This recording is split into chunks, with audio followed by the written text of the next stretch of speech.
Ωραία παιδιά, εδώ στο Hawthorne Woods, Illinois, είδες όταν πρώτα ανοίξανε την τρύπα που λέμε εδώ με την αδελφή μου. Έχουνε ωραίες πόρτες. Αν ο αφεντικός θα έρθει θα μας κυνηγήσει, αλλά δεν με πειράζει.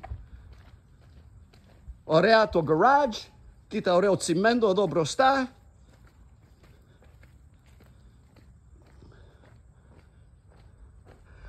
Αυτό το χαρτί το διπλώνουν τα σπίτια εδώ. Είναι για υγρασία, για αέρα, αλλά είναι σαν δέρμα. It breathes. Αναπνοεί. Ωραίο σπιτάκι. Garage για 3 αυτοκίνητα.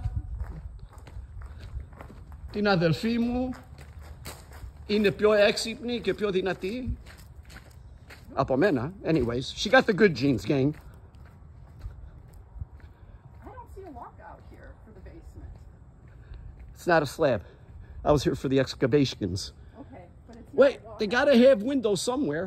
I don't see them. You're right. Are you sure they just didn't excavate and put in really good footings? Hold on. You gotta have a point. There's gotta be window. Here it is. There it is. There it is. There's your basement. There's the basement right there. And then you can see that they broke ground. See over there, we got those other cats. Yeah. All right, and this is the end of this update, gang.